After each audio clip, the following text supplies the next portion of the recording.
في عهد المنصات الرقمية وزمن الأقراص المضغوطة والسيديهات، تغيرت طرق استهلاك الموسيقى والمحتوى الرقمي بشكل كبير، سيما مع ظهور المنصات الرقمية مثل يوتيوب وغيرها.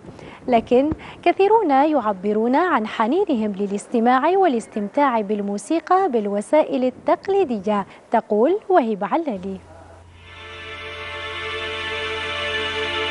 في عهد المنصات الرقمية لم يبقى لعشاق الموسيقى القديمة المسجلة على أشرطة الكاسيت والسي دي سوى هذا المكان، محل صغير في وسط مدينة وهران يقف صامدا أمام عصر التكنولوجيا الحديثة.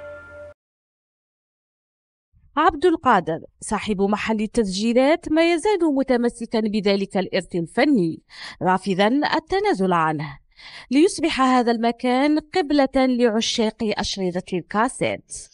32 عام راني في المهنة، 32 عام من وقت الكاسيت وانا نخدم، يعني وحنا نخدم حتى اللي جافاني السيدي وقعدنا نخدمه. ودروك يعني راه اليوتيوب مازال يشرو. كون ماتوا وماهمش يشرو ما نحلش، كون بدلت لاكتيفيتي. مازال كاين اللي يجي يقول لك انا ندي لي سيدي وندي مام لي كاسيت راهم يجوا يتمشاو كاسيت.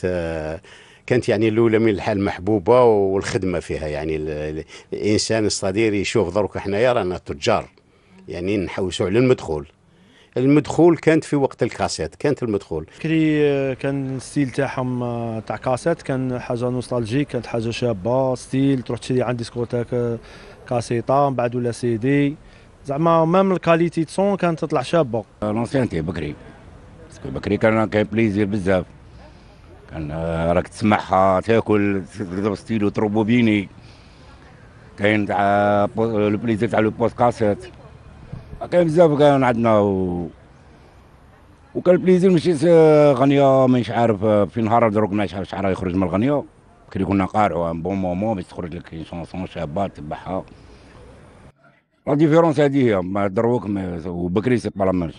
انا محميين، كاين القانون، كاين لا جيستيس، يعني وراهم يعرفوا كاع القوانين.